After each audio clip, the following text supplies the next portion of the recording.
Hari itu di Taman Suropati Jakarta yang ramai, teriakan kecil Rai memecah suasana sore yang biasa-biasa saja. Rian merasa dunia berhenti berputar ketika melihat putranya yang berusia 6 tahun itu lepas dari genggaman tangannya dan berlari menuju jalan raya yang padat dengan mobil-mobil melaju kencang.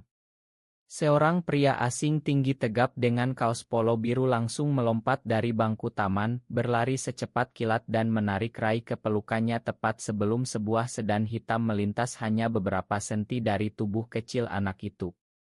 Napas Rian tersengal-sengal, keringat dingin membasahi punggungnya saat ia berlari mendekat. Pria itu menggendong Rai yang menangis ketakutan, menepuk-nepuk punggung kecilnya dengan lembut sambil berkata, "Tenang nak, papa ada di sini sekarang."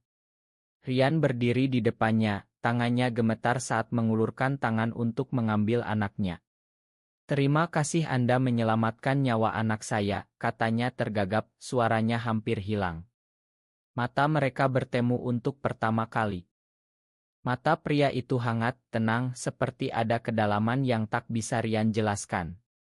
"Namanya Dika," ia bilang sambil tersenyum tipis, "saya cuma kebetulan lewat Pak. Anaknya baik-baik saja sekarang." Rai masih menempel di dada Rian, tangan kecilnya mencengkeram baju ayahnya erat-erat. Sore itu, setelah kejadian, Rian membawa Rai pulang ke apartemen kecil mereka di kawasan Tebet. Sepanjang perjalanan dengan ojek online, pikiran Rian tak bisa berhenti memutar ulang momen itu. 2 tahun lalu istrinya meninggal karena kecelakaan motor di jalan tol, meninggalkan Rian sendirian mengurus Rai.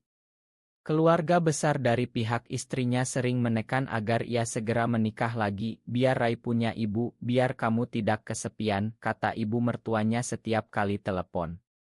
Rian selalu mengiyakan di depan, tapi di dalam hatinya ada kegelisahan yang tak pernah ia akui. Malam itu, setelah memandikan Rai dan membacakan cerita dongeng, Rian duduk di balkon apartemen sambil memandang lampu-lampu kota Jakarta. Ia ingat tatapan Dika tadi siang. Ada kehangatan yang aneh, seperti ada sesuatu yang lama terkubur mulai bergerak di dada. "Tidak mungkin," gumamnya pelan sambil menggelengkan kepala. Besok pagi, Rian harus ke kantor akuntan di Sudirman, Raiket dekat rumah. Rutinitas biasa, tapi entah kenapa ia merasa hari ini berbeda. 2 hari kemudian saat akhir pekan, Rian kembali ke Taman Suropati bersama Rai. Anaknya ingin main perosotan lagi meski masih trauma. Di bangku yang sama, Dika duduk membaca buku. Mereka saling mengenali. "Pak Rian ya? Rai sudah sehat?" tanya Dika ramah. Percakapan mengalir ringan tentang cuaca, lalu tentang anak-anak, lalu tentang Jakarta yang semakin padat. Dika bilang ia bekerja di LSM yang mendukung pendidikan anak jalanan, sering main ke taman untuk relawan. Rian mendengar cerita itu dengan perhatian penuh. Saat Rai bermain, mereka berdua duduk berbincang. Rian menceritakan sedikit tentang kehilangan istrinya, bagaimana ia berusaha menjadi ayah tunggal yang baik. Dika mendengarkan tanpa menghakimi, hanya mengangguk pelan. Saat pulang, Rian merasa ringan, seperti ada beban yang sedikit terangkat. Malam itu ia tidur dengan mimpi tentang taman dan senyum Dika. Minggu berikutnya pertemuan mereka semakin sering. Rian mulai sengaja membawa Rai ke Taman Suropati setiap Sabtu pagi.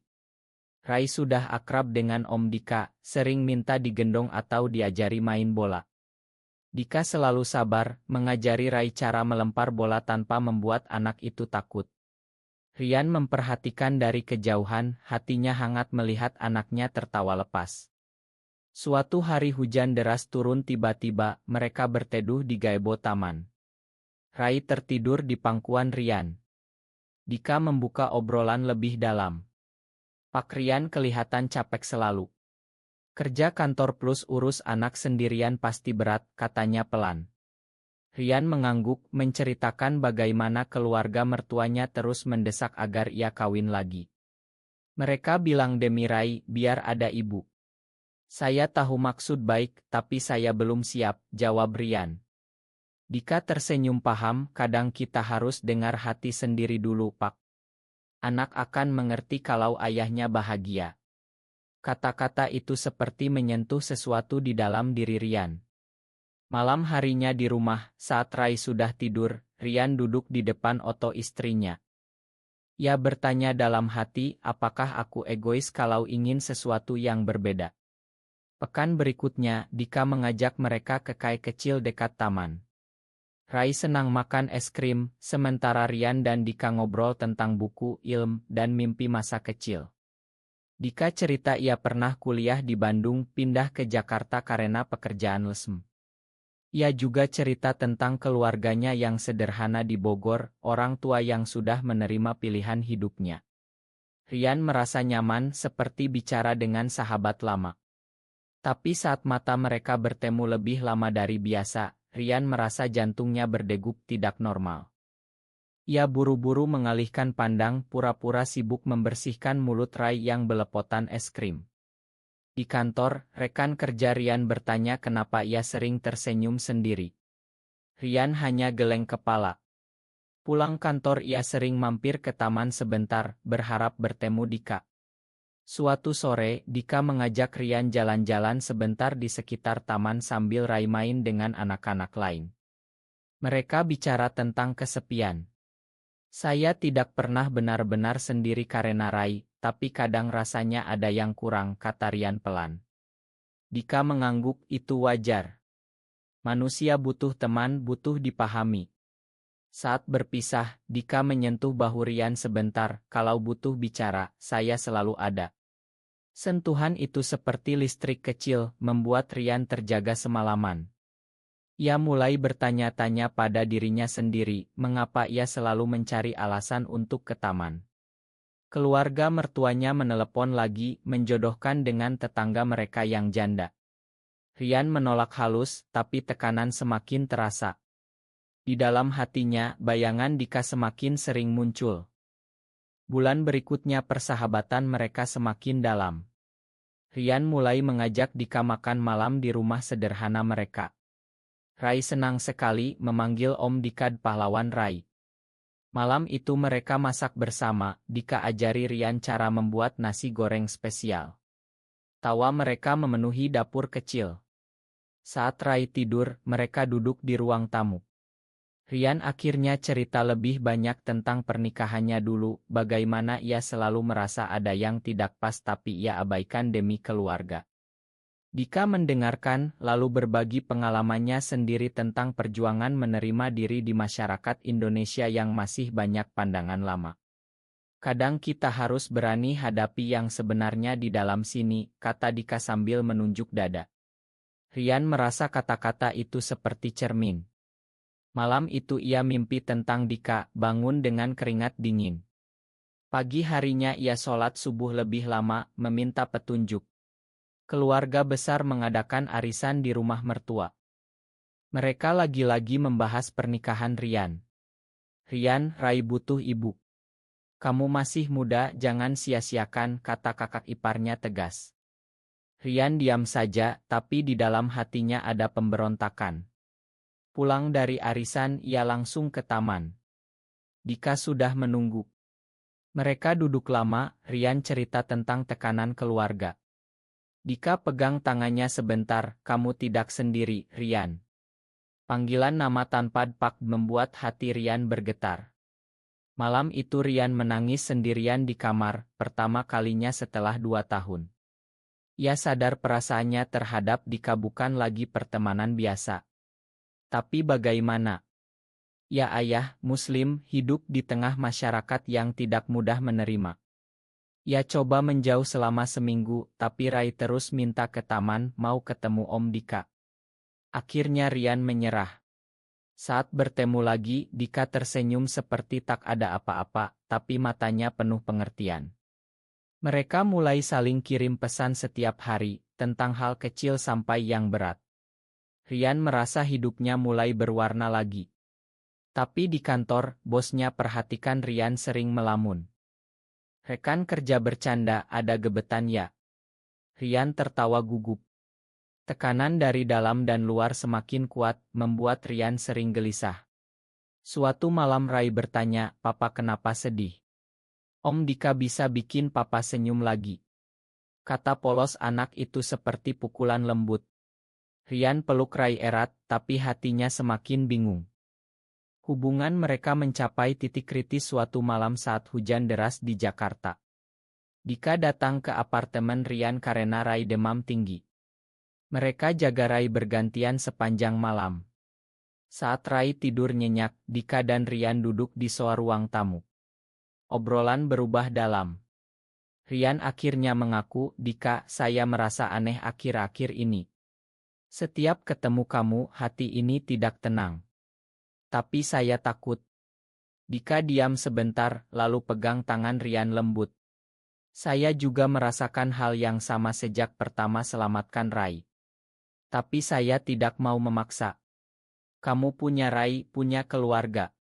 Air mata Rian jatuh. Mereka berpelukan untuk pertama kali, pelukan hangat tanpa kata. Rian merasa damai yang lama hilang kembali. Tapi pagi harinya, ibu mertua datang tiba-tiba, melihat Dika masih di rumah. "Siapa ini?" tanyanya curiga. Rian memperkenalkan sebagai teman baru. Ibu mertua tidak puas, tapi diam. Setelah itu Rian panik, coba menjauhi Dika lagi. Dika mengerti, memberi ruang. Tapi Rai sakit lagi karena merasa ayahnya sedih. Rian sadar ia tidak bisa bohong pada diri sendiri lagi. Ia telepon Dika, minta bertemu di taman. Di bawah pohon rindang, Rian bilang, "Saya mau coba, Dika. Mau belajar menerima ini." Dika tersenyum, pegang bahu Rian, "Kita pelan-pelan saja. Yang penting kamu bahagia." Momen itu menjadi titik balik. Mereka mulai bertemu lebih sering, tapi tetap hati-hati. Rian merasa tumbuh, lebih kuat sebagai ayah dan sebagai diri sendiri. Rai semakin dekat dengan Dika, sering bilang, "Le Om Dika kayak papa kedua." Kata itu membuat Rian tersenyum dan takut sekaligus. Keluarga mulai curiga karena Rian sering menolak ajakan kencan buta. Konflik kecil mulai muncul, tapi Rian belajar menghadapi dengan tenang.